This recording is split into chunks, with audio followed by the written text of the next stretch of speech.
Welcome back, everybody. So today is official kickoff for the do-it-yourself paint job project that I'm gonna be doing on my 85 Corvette. I'm getting ready to head out in the shop now, and I'm gonna jack the car up and start disassembling as much as I can to get it ready for paint. This week's video is brought to you by SeatShafts.com, manufacturer of solid stainless steel seat motor drive shafts. Save money on costly seat repairs by replacing the weaker factory shaft with an upgraded, stronger one. Custom sizes available for all makes and models: BMW, Chevy, Dodge, GMC, Mazda, Mercedes, and many more. Visit the link in the description or go to SeatShafts.com.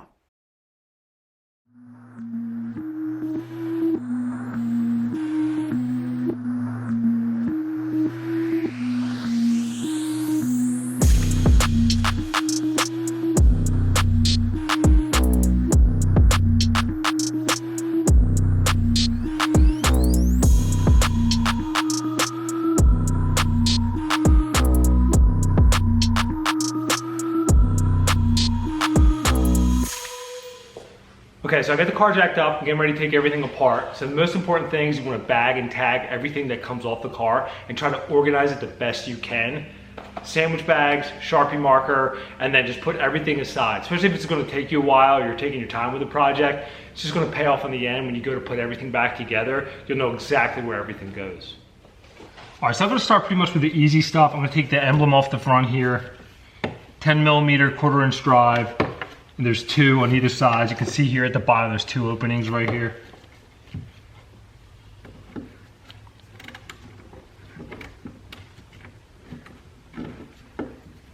Okay, so I got these little nuts off right here from the back side. So now I'm going to just slowly pry around here because it does have an adhesive on it. So I have some plastic pry tools. If you wanted to use a flathead screwdriver, you probably could because you are refinishing this surface. So if it does get scratches, you got to sand it out anyway. But just to be on the safer side, I'm just going to use these plastic pry tools. Start on one end and just slowly work it around.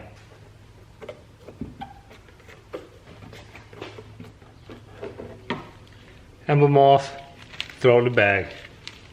All right, so I'm back, rear emblem on the gas door here. I'm gonna take that off and I'm actually gonna unbolt this whole gas assembly too, just so when I paint around this, you can see where it was painted before there's overspray on that. So I'm gonna just end up taking this out. The emblem here, they are 8mm nuts on either side.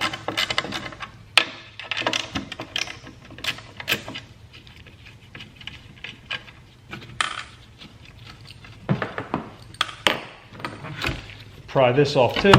This one came off a lot easier. This one probably needs to be replaced. It's nice and faded. And then all these are Torx 15s holding this whole assembly in. And I may actually undo this from the assembly when I paint it.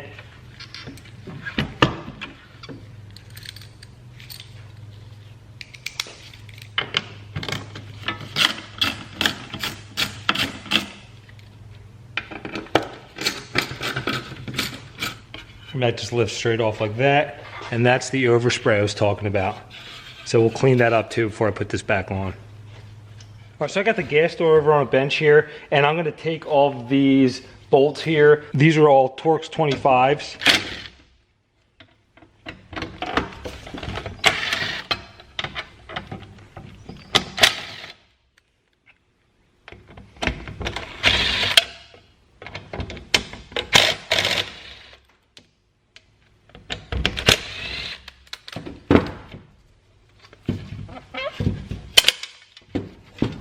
So now this is separate, so when I paint it, it won't get any overspray on this bracket.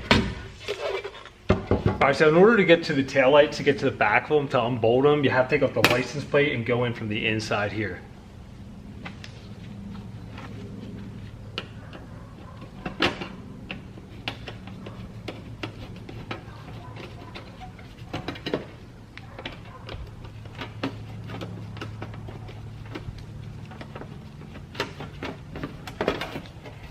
Going to be taking off these reverse lights too, which are just two 7mm on each side here.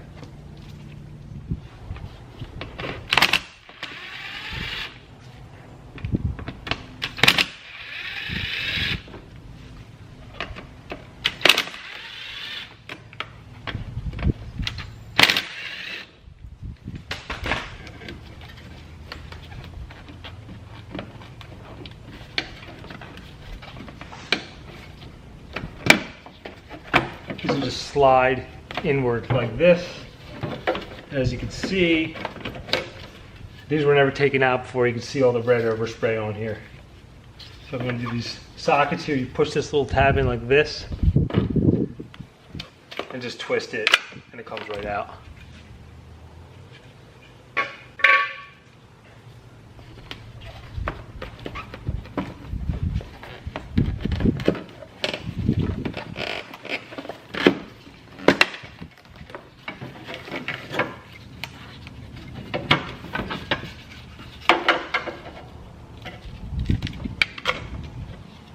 Now with the license plate out of the way, I'm going to sneak my hand back here. There's two 10mm nuts, one here and one here.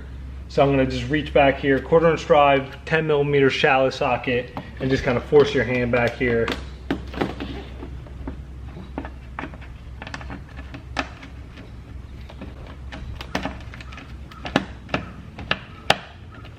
All right, now I got the tail light out here. I just wanted to show you what this looks like. So this is the connector in the back. So when you reach up behind there, you can push this in and turn it counterclockwise, and it'll pop it out, and that'll give you a little bit more room to get to the top bolt and also the bottom one too, just to have that out of the way. And then you could pull it out this way like that.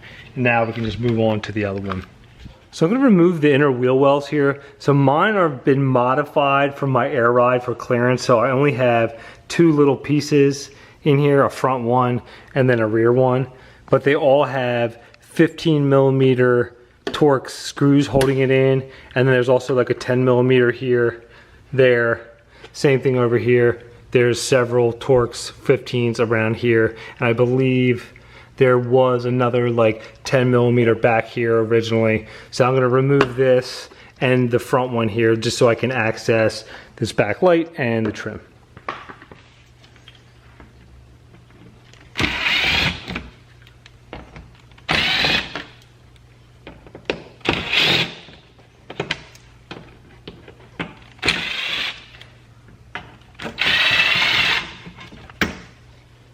Okay, now with the wheel well removed, you can see this is where the power antenna is here, and here is the bracket, and there's two 10mm nuts that hold it up, and then there's this long ground strap that goes there with another 10mm. So I have 1/4 inch drive and a really long extension that I'm going to come from underneath the bumper here like this and take these out.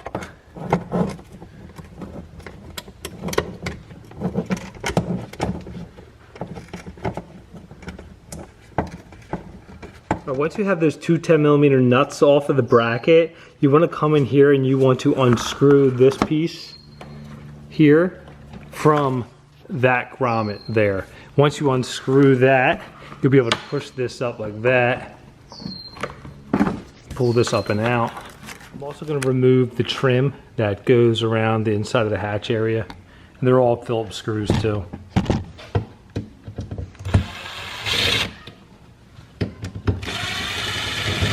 Now with that cover removed, you can see where the connector goes to this relay here for the power antenna. So we're going to plug this and pull this back underneath and down from underneath the bottom of the car. All right, now I'm going to remove these lower side lights. As you can see, I got the 1/4 inch drive ratchet with a 10mm deep socket on it. There's one nut there and then one directly behind it on the other side. Okay, so I'm running into a little bit of an issue with the side bumper lights and also the trim around that in the back here. So whenever I break free the nut, it just keeps spinning around in there and not coming out. So that might be a little bit of an issue. So right now I'm gonna just put that on pause and just start taking apart some other stuff. All right, now I'm gonna remove this rear emblem here. This is just stuck on here, so you can just kind of slowly pry this thing off with whatever you have.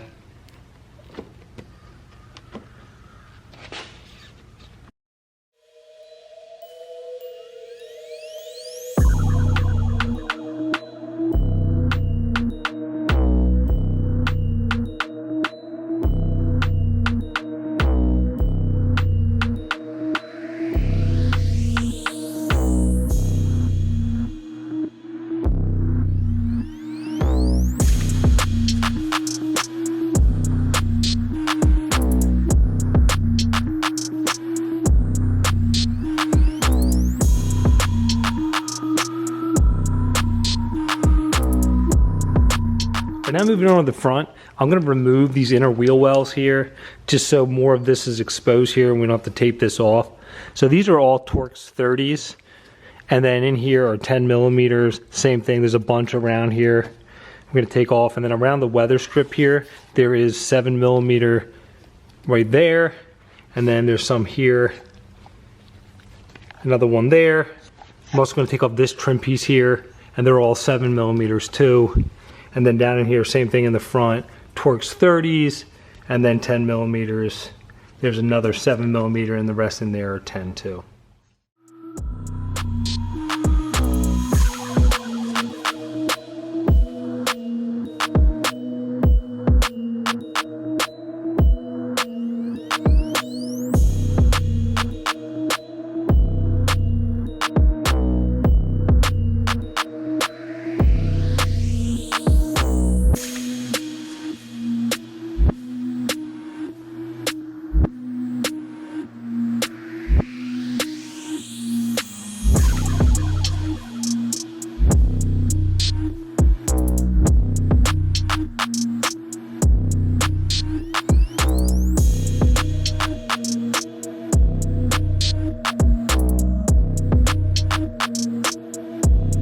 There's also 10 millimeter there for that bracket, and then underneath here as well you can see there are one back up in here, 2, 3, 4 10 millimeters, and then another 2 back there. So for the lower wheel well nuts that are underneath here, the 10 millimeter ones, they're actually nuts and bolts, so you may have to go in here. And you can see there's Torx 30s that are holding them in. So you got to hold there and then loosen the underside. Now with those lower nuts and bolts off, this piece comes off as well as this.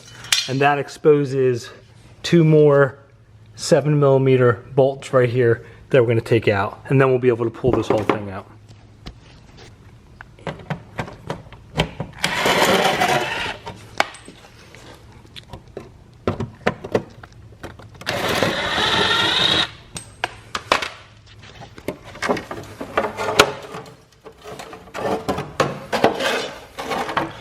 And that's what that looks like that. So I have all the bolts removed off of this back side of the wheel well. There's just a couple little things. Because this actually holds this panel that you removed for the battery in there, this is pretty flimsy in here. So I may have to take this off. I really want to paint it on the car, but for right now it's just kind of floating around in here. Also too, right on the other side here is a relay with an 8 millimeter nut on it. I'm going to take that off, and then we'll be able to pull it out of the way. All right, so I have the wheel wells removed. I ended up putting a zip tie in here just to keep this from being pulled outwards, just so it doesn't break any of the other tabs. So that's what that looks like there. As you can see, so when we paint it, all this will be painted in here. When we put the wheel well back on, it'll look a lot nicer instead of taping that off. So next thing I'm going to do is try to remove these lights here from the inside, and you will see right down in here, 7 millimeter, and then same thing right over there, 7 millimeter. Should unbolt these and then slide it kind of out and up.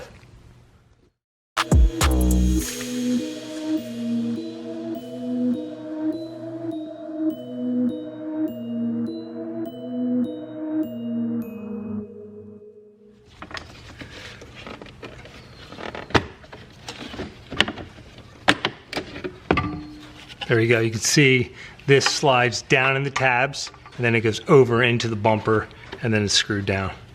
Just a couple quick tips for the passenger side. Same thing over here, the back wheel well comes out relatively easy. I also put a zip tie here, same thing, to keep this a little bit more in place. Over here you have your hood support there, these bolts here, so make sure you have something else holding the hood up for you so it doesn't fall on your face. Also, you're going to remove your overflow canister, which is just 2 10 millimeter bolts down there. And then there's also the one you can see there that you get from inside here. But other than that, it's the same as the other side. All right, now I'm going to move the front license plate cover. There's just 2 Phillips head screws right underneath here. You need somewhat of a narrow Phillips head to get in here, but you just come right underneath here like this.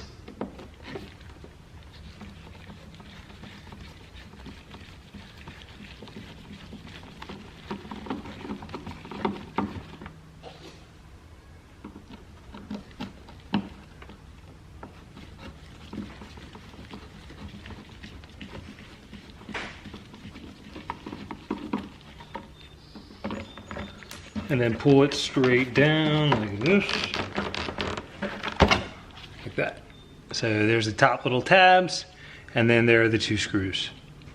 I'm also going to take off the headlight covers here, mainly because if you get any overspray or if you want to paint these, you got to take them off anyway. So there's 2 screws up here, and then there's another one on the side back here and here.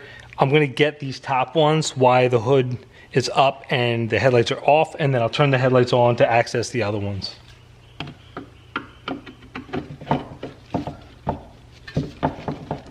Now the headlights are on. I just wanted to show you up close there. There's one there, it's like a Torx 15, and then there's another one right in here. You can either use a small 1/4-inch ratchet, or you're gonna have to use some sort of like Allen wrench style torque wrench to get in here because it's pretty tight.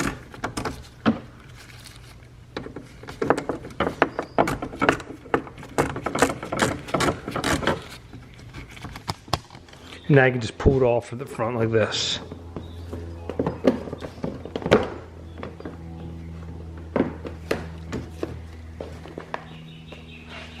That's what that looks like. Okay, so far I'm off to a good start. I got most of the stuff off. The only thing that's kind of up in the air for me right now is the trim that goes around the door, the bumper all the way around the car. My original plan was to take all that off.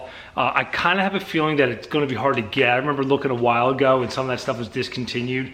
So worst case scenario, I'm going to have to tape that all off if I can't get it off the car, because right now everything's stripped off on those. So I may have to leave it on there and just take my time and tape it off. Ideally, I would like to take it off the car, but it comes down to if I destroy it all and take it all off, I may not be able to find any, and maybe a whole, you know, ordeal trying to get trim, or it may cause more damage than it's worth taking it off. So I'm gonna think on that, do a little bit of research to see what my next move is with that. All I have left for disassembly is the doors, which we're gonna do in the next video. Mainly to take door panels off, the mirror, the handle. So that's gonna be pretty more involved. I want to kind of show a little how to take all that stuff off. Even that top little seal between the glass and the door has to come off too. So I want to take my time, do a pretty detailed video with that. So if you enjoyed the video, hit that like button. Thanks for watching.